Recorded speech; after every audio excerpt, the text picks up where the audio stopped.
Dark played the first couple matches, O2 Probe, O2 Climb. He's now going to play a couple of Infernal versus Infernals, though, so I wonder if the Dark crazy strategies may be able to come through in a mirror matchup. Try and give him some hope and some love that he's not really had in this group so far. One could only one could only hope. I think we're trying to get everything started here. Yep, and we Okay, are ready to go. awesome. Here it is. Take us away, ZG. Okay, now that we settled bottom left, it is going to be the the blue infernal player, Dark. The Blurg.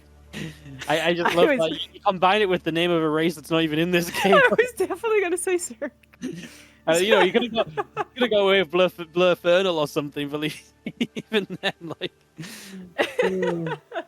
Kelazhur in the top right as we enter this mirrored matchup, and Kelazhur in an alright position, right? He's 2-2. This is actually his last match. The first player to have played all 5 will be Kelazhur here.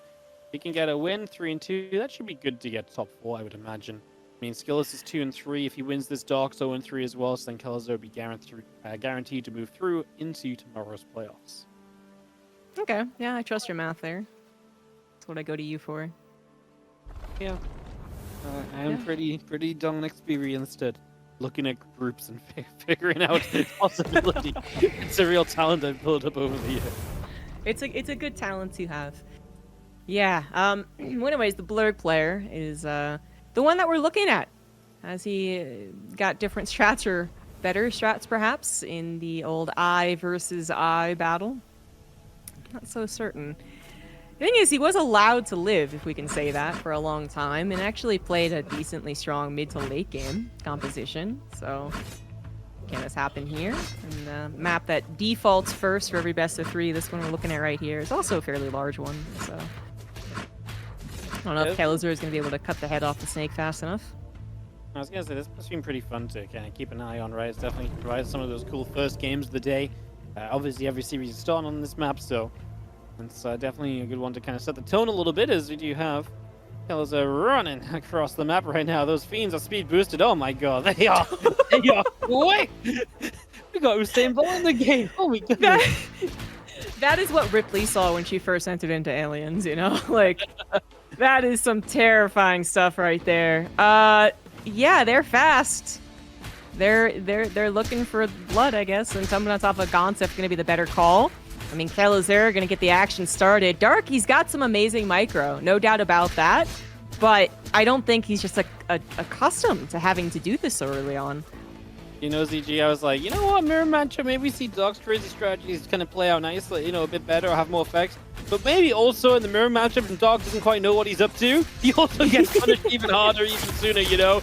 As now we're going to see these couple of Gorns still going huge, and Fiends in huge numbers. Obviously, every Fiend that helps to kill these infested imps are going to just be snowballing away. And this is 3 minutes and looking like victory on the board almost, as we have got Kelazhur with too much power in the main base. Another Brute shows up for him as well, and this is just all Kelazhur in game number 1 as we speed through this opening match. Yeah, Dark's dead. 100% dead. The thing is that when Pig and Demu were casting, we saw an Infernal versus Infernal, and Pig made a good point. You know, generally when it comes to mirror matchups in RTS, they tend to be very knife's edge, the old knife battle on a phone booth type situation, right? And I think that is mostly true. You know, we think of all the race mirror matchups in StarCraft 2, and they're all kind of scary for different reasons.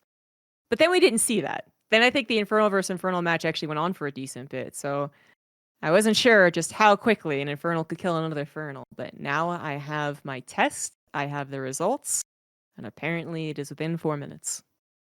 Within 4 minutes. That was an absolute stomp. That was just Dark was not quite ready for the ferocity at which Kelazhur came across the map. And we've talked about it a little bit, but there is a snowbally effect, right, to those Gorns being able to infest, and then you kill off. Even like an imp becomes a fiend, and with more fiends, you just kind of tank. Your units don't go down. It just becomes worse and worse and worse for you.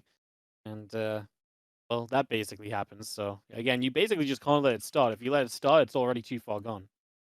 Yeah, yeah. It's definitely a difficult situation to navigate. I mean, we've even had some discussions about like walls, whether or not they're going to be integral to RTS in general, actually. It's a nice philosophical question if you'd like to delve into it. And I heard Pig talking a little bit about it as far as anti-dog defense, but I'm not sure if that's what you're gonna need or if that was really gonna save Dark anyway. I think Dark's just not accustomed to Stormgate quite yet. What happens when we play Infernal versus Infernal on the Infernal map? Oh, they double tower rush, or they should. They double tower. But Dark, I don't think will know to do that. Hmm. I like Dark's tenacity though. He's like, you know what? They invited me to come play in a tournament. I've just been focused on, again, top 4 Katowice. I haven't played very many games this, but I'm gonna play anyways.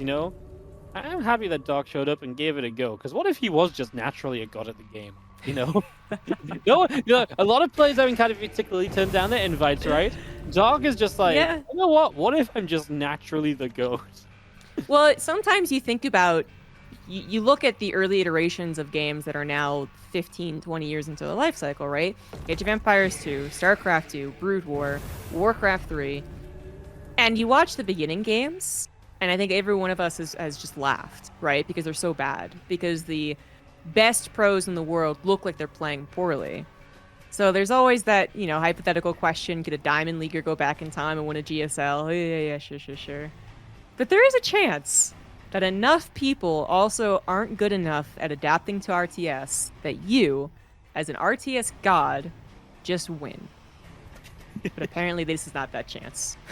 No, this is not being a chance at all, as we are just going to get ourselves a couple structures out and about on the map, as we are going to cause some trouble from the very get-go. Looking to take over the siege camps and speed camps and just Kelazhur's already set up to basically have one very aggressive push. This is what you're supposed to do, apparently, too. Again, not that I'm a super big expert, but this is what I've been seeing, which is that Kelazhur, kind of proxies his production facility, right? And then he builds a tower. And then what we've seen is, continued iterations, I suppose, on it, which is, well, you build one tower, maybe if I build a second tower, then I'll barely win, and maybe we'll see 3 versus 3 eventually. I don't know. But Kelazhur is the only one doing the thing that should be happening, and Dark is clearly not up on the meta, which I'm going to go ahead and say is just too devastating for him. I think there's always a chance that even if you're not playing meta or the correct build order, that something in your ability will still overpower and you could still win technically. But this seems like a very honed strategy from the Infernals. And if Dark's not doing it, Dark's not winning. Yeah, no, I mean, it just makes sense, right? This is clearly extremely...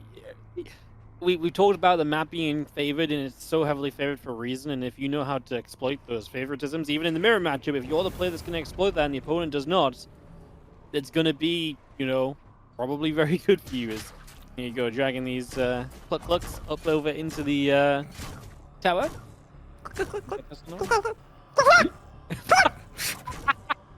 For a moment, I actually thought that was the game. This is gonna be our voice pack. We don't get a voice pack, we just get to voice the chickens. Yeah. And the deer, you gotta do the deer, I did the chicken. I don't even know what deer does. I'm pretending it's a Pokemon, like, deer, deer. Deer, deer, deer! Yeah, something like that. That's my best guess. Apparently, deer bleats like a goat. Well, I prefer that they just say a deer. I don't think it's like a goat. I'm not thinking so either. I just didn't want to kill Twitch chat. When's the last time a deer walked up to you, a peaceful doe-eyed deer, and was like, "Rah!" Never. Okay, all right. This game's gonna end soon, guys. Yeah, thankfully. Kelazhur's done everything that we expect Kelazhur to do to get a bit of a push going out of the frontier, and he has the catapult, which is gonna fly away. He put chickens and deers in charge of catapults, man. Did anyone ask this? But they're chickens with Viking hats. They've been promoted, Wardi. Yeah, you know what? That's clearly, the Viking has basically a license to own a catapult. That's the official catapult license, is the hat. It's like, excuse me, sir, do you have a license for this catapult? You just put your Viking hat on. He's like, whoa, so sorry for doubting you. You just imagine the chicken just goes as it gestures towards its hat. Oh, Darky's out of the game. Oh, thank God. We need a restart, guys. We need a host to come in because we have just gone off the deep end. That map, Infernal versus Infernal, with an Infernal who doesn't know what to do, was too much for us to handle. Now let's recover. I don't know what you guys want from me. I mean, my name is literally Killer Pigeon. I'm not going to help you out of this animal cast that you're heading towards. I mean, but what does a pigeon sound like? Oh. Oh, that was really good, actually. Shit. I mean, the challenge now, I think everyone after that, like, considering we've got a dark set after this, I think you guys are just going to have to try and cast the entire series in animal noises, right? Totally unhinged. Because I think that is the entertainment we need, because I think I'm going to bring it to you first, CG, to highlight that Dark is living up to your newfound expectations for him in this round robin. Yeah, which, you know, if he ever does learn English and listen to this, then he hears me being like, I don't know if you're that good, buddy. I really don't think he has a right to be upset with me. Like, he was focusing intently on StarCraft 2. As Wardi pointed out, he also doesn't really have the same community that came along with him to Katowice to at least, like, theorize about Stormgate. So he was definitely coming in as the underdog. And it's definitely proving to be true. And I think in a mirror matchup, well, we saw just how much more devastating lacking that practice can be when you're facing the exact same race.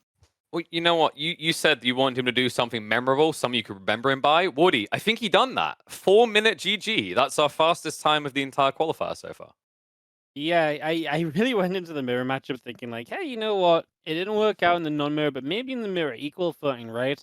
It turns out if someone really knows what they're doing, you can just punish it so hard, right? So yeah, he kind of died both times. We obviously went off making animal noises in the second game, but he kind of saw it coming. Like Kelazhur clearly knew the build to do on this map. He took all the towers, he got everything set, and when he pushed, it was absolutely deadly, and Dark pretty much had just no chance at all.